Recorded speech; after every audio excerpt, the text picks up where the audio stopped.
Hi, my name is Clare and I'm the mother of 3 teenagers with FASD.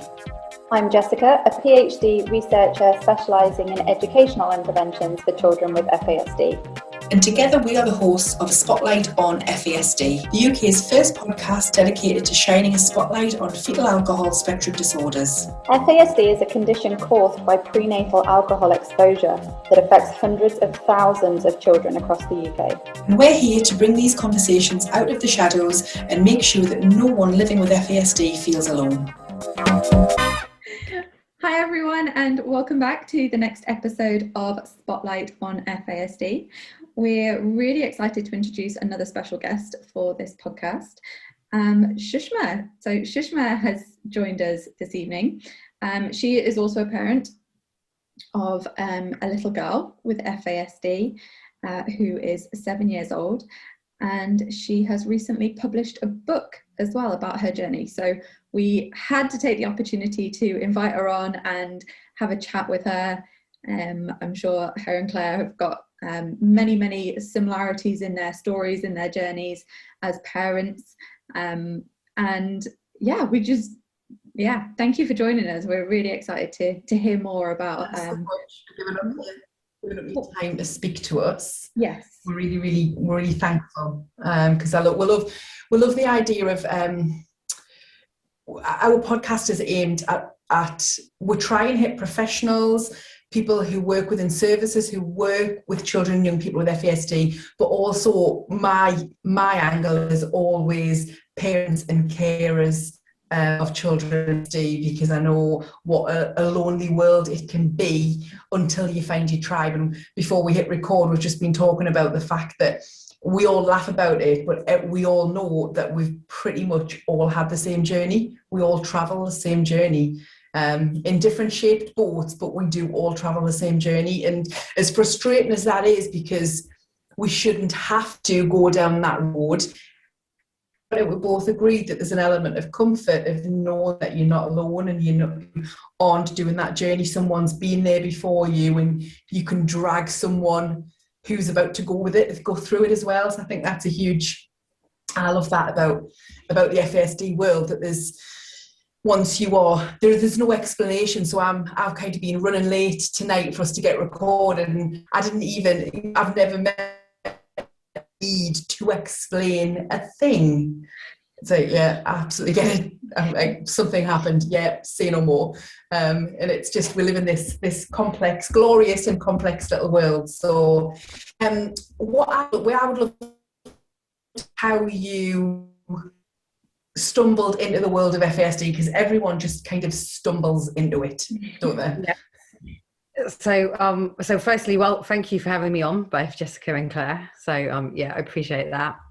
And how I stumbled across it. So I was saying to Jessica that I was teaching for 19 years, but I'd never heard of it. I'd never come across my world. And that was in a special needs school. I never heard of it. And so I live with my parents. Yeah, I live with my parents and my older brother, and my mum fosters. So we lived together. My mum was like the first foster care, and I'm like the second foster care because I was teaching at the time. And my mum got a phone call from my little one, little baby, little fetus as they call it. Birth mum had been heavily drinking, not sure how she's going to be and what's going to happen, but will you be on standby? My mum said yes. I was saying to Jessica just before that, there was loads of the letters were kind of flinging around, fetal alcohol spectrum disorder, may have, but social services didn't really delve into it. And she came to us, and then obviously, it was like she was going to be going up for adoption. And then I put my name forward after we discussed it as a family. And I assumed that because social services kept going on about fetal alcohol spectrum disorder, may have it, she's probably got it. I thought, oh, she's got the diagnosis, adopted her. And then because she's got other medical needs like cystic fibrosis, they were confusing that with a fetal alcohol spectrum disorder. But because I was kind of doing my own training on it and awareness, I was like, oh, I don't think it's CF. I think it's FASD. And they were like, no, it's CF. And I was like, oh no, she's got this diagnosis. And they're like, okay, who diagnosed her? I was like, well, social services. No, that's not how you diagnose. So then I did my own research again to think, how do you get the diagnosis? And I realized it was through genetics. So I called a doctor who owed me a huge favour for messing up something she did with my daughter. I was like, can you make a referral to the genetics, please? And so she did. I thought, fine, you feel bad, you do this favour for me because I need to get this diagnosis to help my daughter. So she did that for the genetics. And I actually had to go back to the community paediatrician because of funding commissioning. So she referred to the genetics. And I got the runaround for 2 years. I'd spoken to the adoption team and they were like, yeah, that's fine. We can help you with whatever you need. Went to genetics. She said she ticks all the boxes. So she kind of had some of the features, petite. Yes, she was born with 2 holes in the heart and she was withdrawal symptoms. But I need the evidence. Until you get the evidence, I won't give you the diagnosis. So I was like, okay, fine. After 10 months of the adoption team finally finding it, I went back to clinic excited. I've got it, here you go. Only to be told, I'm really sorry we're not going to diagnose her because even though we know she's got it, we don't want to be sued when she's older because we've heard of these cases in America. And I was sitting there like, you're not listening to me. This will help my daughter. It will open doors. And she said, well, why would you want to label your daughter? The FASD has got such bad connotations behind it. Why would you want your daughter to know that she's got this? And what will that hold for her, knowing her birth mum was drinking? And I could see I wasn't going to get anywhere, and I was so disheartened. And then when my daughter was going up for her next appointment with the community paediatrician, she was like, well, what happened with the diagnosis? I said, she didn't get it. And she was like, what do you mean you didn't get it? She said, you had the evidence and it's all there. And I said, she wouldn't give it. It was because it was very clear in one of the scans. It said that my daughter had 3 out of 4 markers of the fetal alcohol spectrum disorder and that. So I didn't realise, but this doctor, bless her, then went on training for FASD. And apparently she asked one of the questions, why is it so important for this diagnosis? When she saw me a few months later, she said, I'm going to give you that diagnosis because I've understood why it's so important, why we need to give this diagnosis. And I can do it because anyone can do it, she said. And she didn't realise that any doctor can diagnose if you've been through everything and you've ruled everything out. And you have if you've got that, if you're comfortable, you've got that knowledge and you know what has been required and you've got the evidence. It doesn't have to be a particular kind of doctor or a particular level of doctor who can give that diagnosis. And I think that's really interesting about that paediatrician. Sorry to interrupt you, but if I don't say it now, I'll forget. This is what we find all the time. As soon as any professional starts to learn about it, especially if something's pricked their mind and they instigate the learning. As soon as they start to learn about it, there is no going back. They are all in. They are all in and they are behind it and they are fighting and fighting and fighting. I haven't encountered a professional who has been faced with the science and said, why do you want to label your child with that? And that's why it is so important for professionals to be trained. So yeah, exactly. And I was so grateful to her because my daughter would have never have got that diagnosis if it wasn't for her, to be honest. And so she got that diagnosis, and then myself and my mum, because I was saying, Claire, that obviously even though I'm a single, like an adopter, I don't feel it because I live with my parents, I live with my brother, and they're very heavily involved. So me and my mum, even now, we go and train just for our knowledge because we want to keep learning. So for us, that's how it entered our world, to be honest, us finding our own feet. And, I say this everywhere, but obviously my daughter's under the cystic fibrosis clinic and she sees a psychologist for cystic fibrosis and she is amazing. She already knew about fetal alcohol spectrum disorder, but she always advocates our corner. So even whether it was school, even though it wasn't her job, it's cystic fibrosis for school, for anything, she was always like, you need to understand that the child is capable, but not now. She's not ready yet, and it's not because she won't. It's because she can't. And no one was listening. And she kept saying to people, you need to look at the whole picture. You need to look at this. So I think it's exactly what you said. If you have, it's very rare, but the few professions that you do have in your life, you want to keep them because they so support you and help you. In it. And I think it's really interesting what you say there about as standard. on the cystic fibrosis pathway, you clearly get a psychologist who will regularly work. You know, there's this whole team around a child for all of these different pathways. And it's frustrating for us in the FASD world, knowing how prevalent it is, the impact that it has. And it's as if I find myself lately, because I think things are coming on so fast now, like we have hit a bit of a tidal wave now and things are moving forward, but it makes me a little bit more frustrated because I want to say it, like, hurry up, quickly understand that we need these teams around these children. It will save us hundreds of millions every year. Like, we need to have it now. And I feel like there are so many people, so many professionals in the next couple of years who are going to, and I feel a little bit bad for them actually, because there are so many people who are going to feel so sad, I think, and a lot of guilt around when it is absolutely mainstream that this is what it is. It's a brain injury. It's science. It's biology. It's fact. There are so many people going to look back and think, oh my God, you know, like the person one day will think, can't believe I had that conversation with that mother and said, why do you want to do this? Why do you want to label your child? And it's awful. And I feel bad that because of the lack of education and the lack of awareness that professionals are in that situation. I feel a little bit bad for them, that they're in that situation where they are putting these things out publicly and you're kind of thinking, oh, you're going to regret that so much.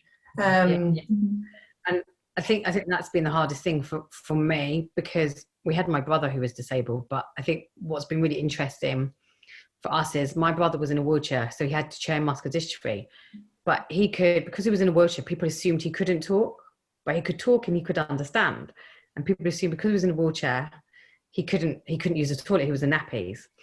But now when people look at my daughter, because she can talk the talk, as you know, but her understanding and processing she hasn't got, so she can repeat all the rules to you, but doesn't mean she understands them. But because she looks okay and it's an invisible disability, they assume that she's toilet trained and she can do this and she can do that. And for me, I've realized that actually people have this vision of what a disability looks like or should look like. Because I have had professionals say to me, you're trying to make your daughter disabled. I've had it. Not in the school my daughter was in from last year, but her first nursery. You know, they said, I can show you what disability looks like. You're trying to make your daughter disabled. And I was like, okay, you're not listening. And then obviously she came out of that school because the same community paediatrician went to that school and had a meeting, said, no, take her out. I think you're right. You know, it's not going to work. And then, you know, I was saying to Jessica, she said, the school my daughter was in, the last school, it was a good school. I can't knock it. It was an amazing school. The head teacher was amazing. The Senko that she left was amazing. She understood because her own son was autistic. But again, people used to say to her that actually, you're really lucky your son doesn't look autistic. He can blend in the crowd. So she understood, but then she left. And I was saying the one-to-ones looked at my daughter and thought she was just spoiled, that I was just spoiling her, and that she could do it, but she wouldn't do it. And that's where the misunderstanding always used to happen. And my daughter struggled. She really struggled when she got into year one. And I had lots of conversations, like with the same community paediatrician, the same psychologist. I'm worried about secondary school. And I was thinking really far ahead because I could see she was struggling now. You have to. That's like the curse of an FASD parent and caregiver. Yeah. You are constantly looking right ahead, 25 steps ahead, to the left, to the right, and back all the time.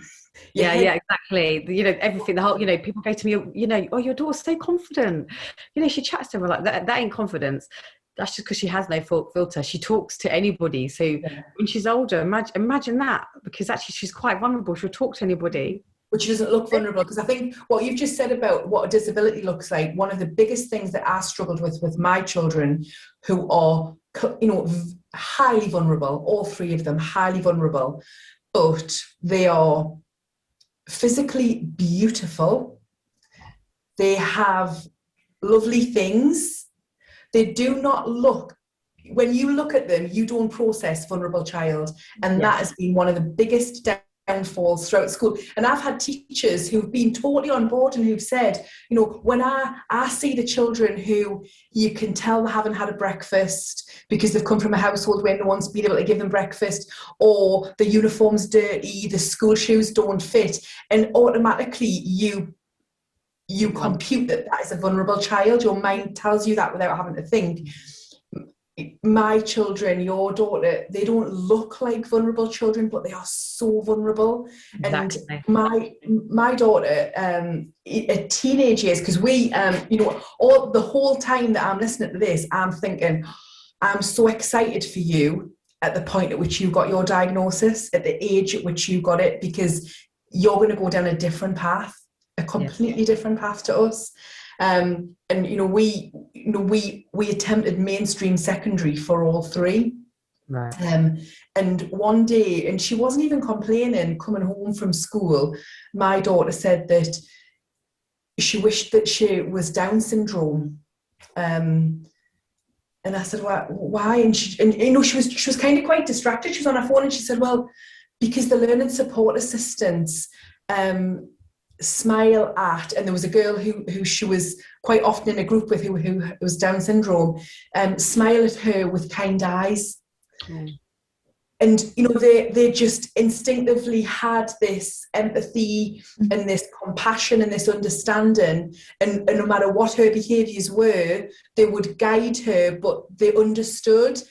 And my daughter could see the level of frustration and that, don't you be so cheeky, you know, you do as I say kind of thing, because she just looked like all of her peers.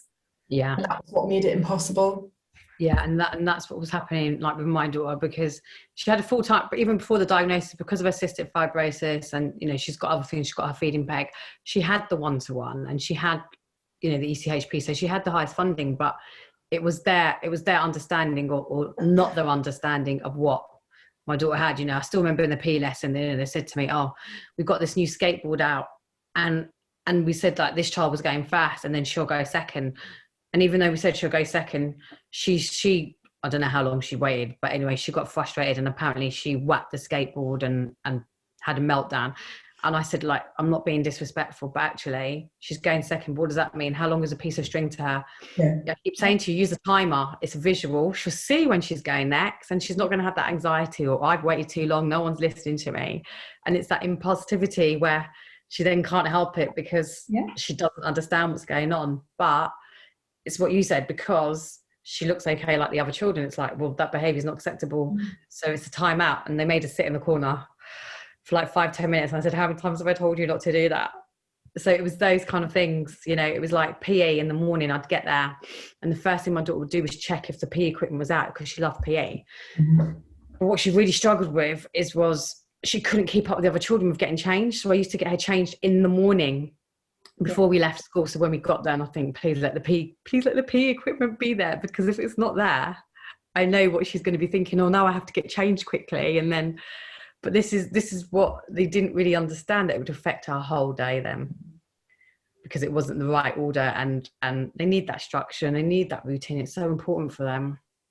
Then it would affect your whole night then. So it would affect her whole day in school, but then it would affect how she came home from school, and the big explosion and what, you know, when you talk about when she was waiting for the skateboard and she was told she was going to be second, what I've learned, like what I've had a crash course in, is all of the positive emotions are the most harmful when it comes to symptoms and how they react. So anticipation, excitement, the fact that she was really excited and could not wait for her go resulted in this, you know, the not being able to join the dots inside of our little brain, which has been damaged. And then her body did something that she didn't want to do, and she was then punished for it. So, you know, I don't know how many conversations I have had throughout education saying, you know, as spectacularly inconvenient as this is, we can't discipline this brain injury out of my child.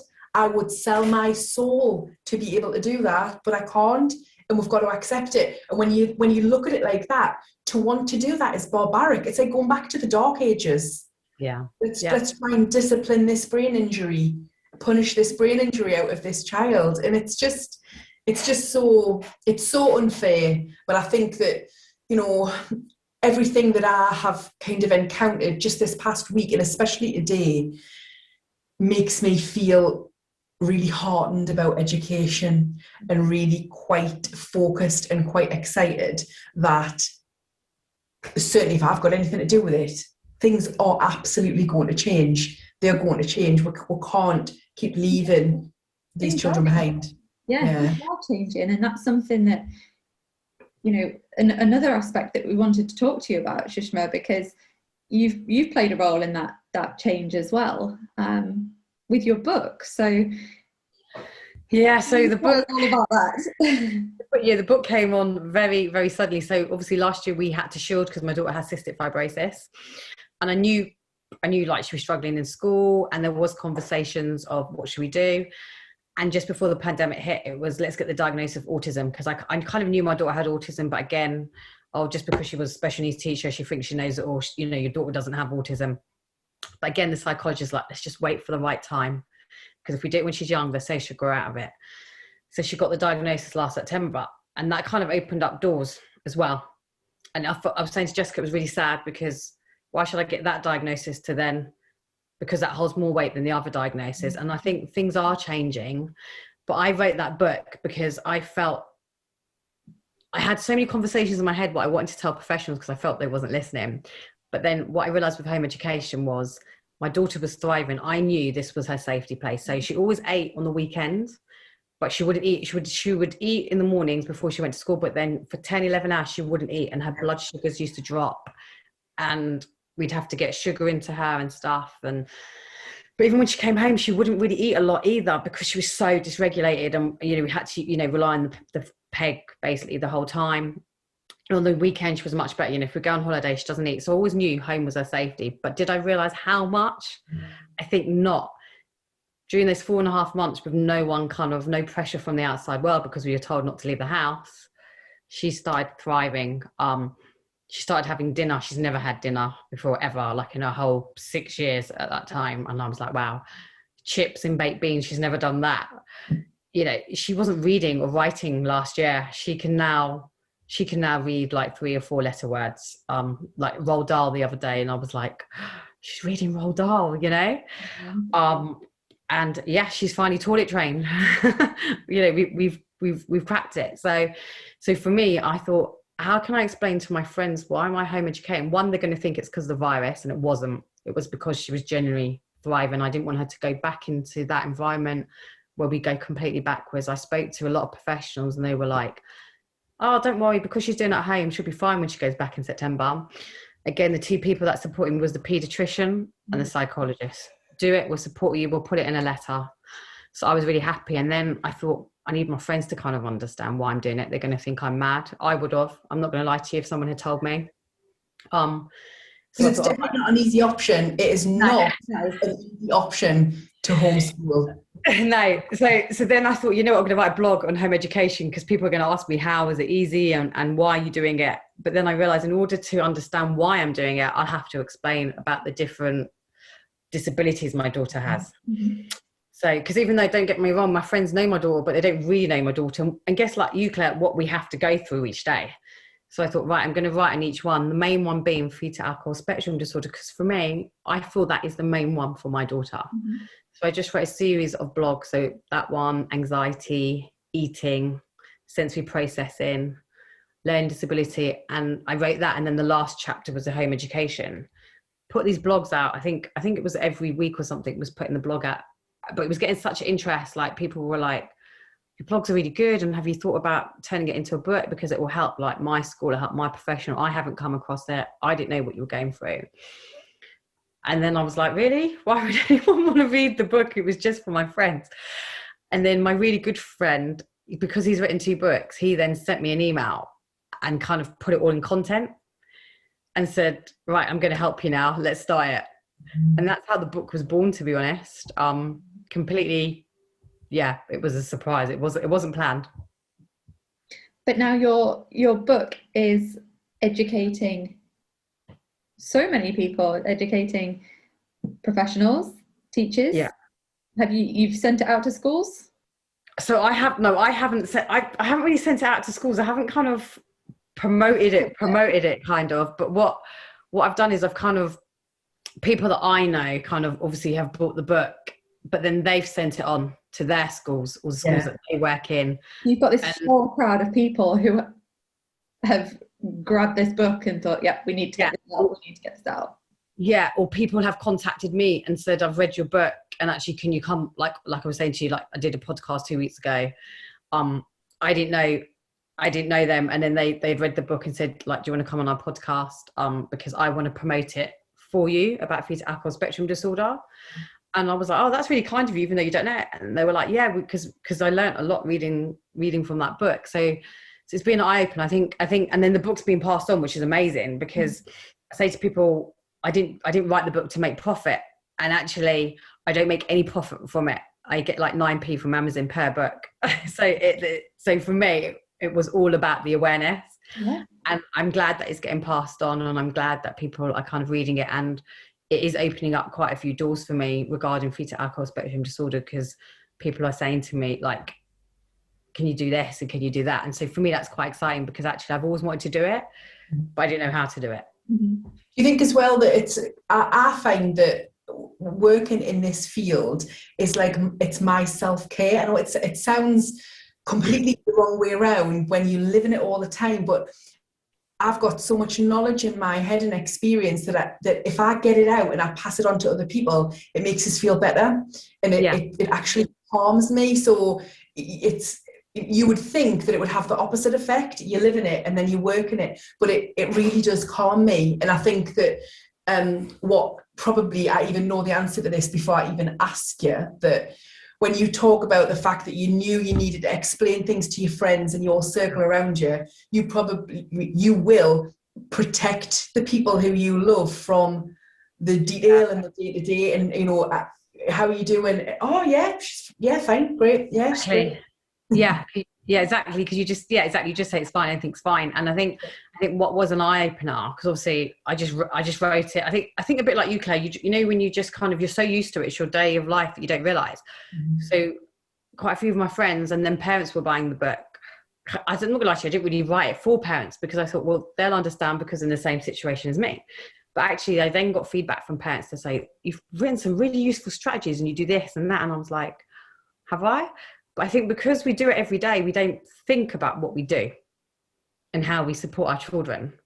So again, that was another eye opener for me. Also, your life before being a mother, you've got a wealth of professional experience working in special ed. So you know, we do kind of forget what we were before. So like, that's helpful. FASD, you forget the skills that you'd already gained. So you've got a lot to bring to the table because of what your life was before. And I think that has really helped me with the home education, because I still have so many people say to me, how do you get your daughter to sit down for 6 hours at a table at home? You're her mother. And I'm like, that's not home education. You know, home education is about, it's so different to what people are expecting that I'm doing, to be honest. And for me, the most important thing was her mental well-being. I had to work on that, or we had to work on that as a family, and her emotional well-being. My daughter hated books. She wouldn't even touch them because it had such a negative connotation, because her peers could read and she couldn't, and therefore books made her feel stupid and dumb. And I think that's what people need to understand. It's that mental well-being and the emotional well-being, and matching that. And I think working in the school really helped me, because it was so specialised, we had to adapt. It's always been exclusive. It's been around, you know, there's only 8 children in a class, and it's completely adapted on that child's individual needs, not on the 8 children, all separately. And I think that's what's really, really helped me. Don't get me wrong, it's been hard. Like my mum's much calmer than me. So I've had to learn. And I think this last year, I've really reflected on how I am choosing my battles, which was really hard. But because I've been more calmer, like my mum would say to me, right, you need to calm down, you need to do this. I've really reflected this last year on how I've been. And I think that's made my bond with my daughter stronger. Yeah. Because of it. Yeah. And don't get me wrong, we all make mistakes. You know, you or I will still do it. because we're human and we're learning on this journey. Everyone's learning through this journey, and it's okay. And because of this book now, what I've started doing, because people have asked me, I've been blogging.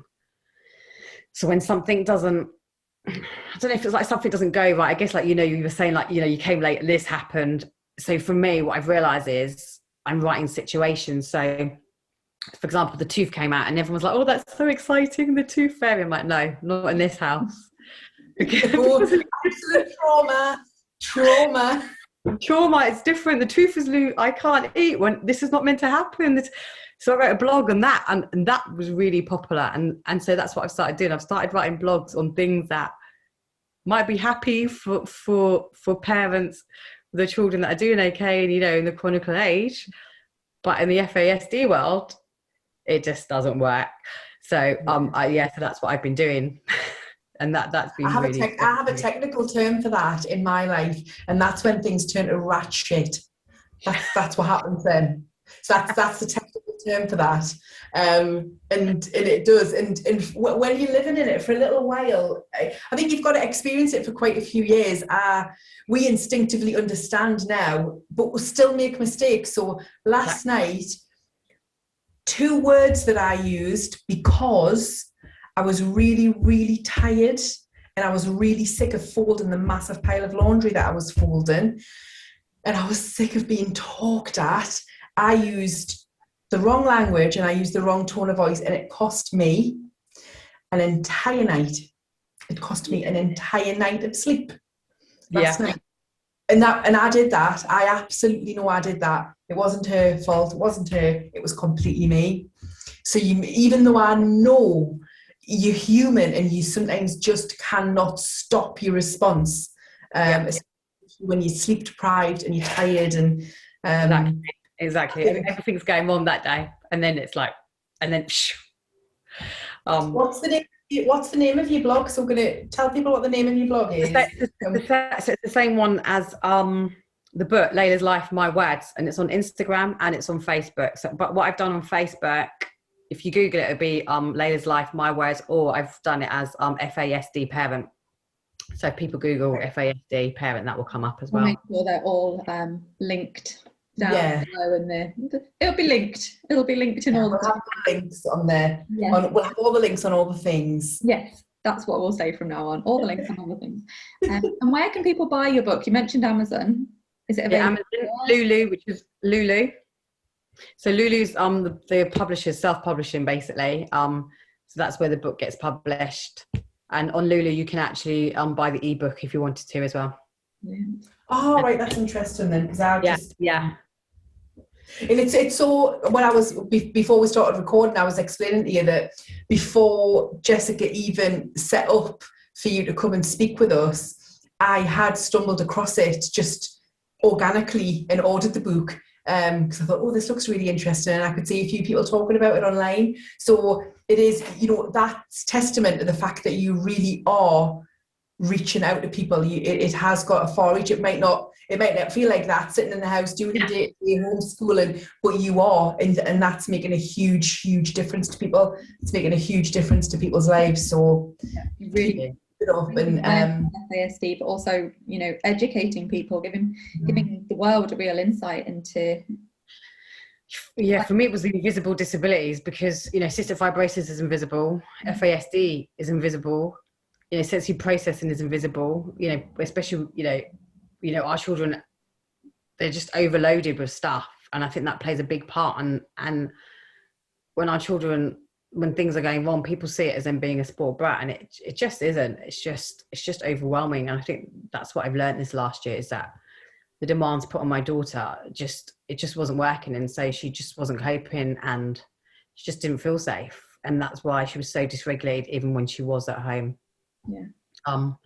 And I think it's so important what you said about it is brain damage, and I think people don't realize it is brain damage. And if you were to say you had a car crash and you had brain damage, people will sit up and take notice and be like, okay, fine, if you had a stroke. But because people don't know about FASD, they just think, what are you talking about? And that's what I was saying to Jessica. I feel really sad that she's got the autism diagnosis and now she can go to a specialist school. I'm not going to send her to a specialist school, but it's just sad that the door has opened for her, rather than having the FASD, which is what I'd want, because that, to me, that is her main diagnosis. Yeah. That is her, if that makes sense. It Well, doesn't define her. That's the organic. So that's the organic brain damage, and anything else stems from that. So it's kind of at the top of the tree, and it is really, really frustrating. But you know, in just a few years' time, that won't be the case. It will be as recognised and as accepted as any other diagnosis. And I believe that, because of the niche guidelines coming in as well, you know, that's going to make a huge impact and a huge difference as well. So I think, you know, exciting times are happening. Definitely, and that's this year. They're going to be released this year. I don't know when, but it is, yeah. So, and that's probably going to be the biggest step forward. There's this huge tidal wave, it was said, that it is happening, but there is going to be a leap with that, for definite. So it is exciting times, and thank you so much for giving up your Friday night to chat to us. It's been lovely to talk to you. I love talking to fellow FASD mums, because it's just like this. You don't even, it's like we have our own language. You don't even need to, like, sometimes like, oh, that happened. Oh, we don't need to talk about the 20 minutes of what that resulted in. You just, oh God, right, okay, that was awful. And so it's been really lovely, and I'm sure that I will pass across again. I have no doubt about that. Thank you, and thank you so much. Like, you know, after everything you've had today as well, don't forget to book Peter Rabbit. Yeah, I'm going to book Peter Rabbit. I'm not going to forget about that. Well, thank you so much. So we hope you tune in next time. We'll have some more exciting guests, lots to talk about. And as usual, if there's anything you do want us to cover, if there's anything you want us to talk about, please reach out and get in touch.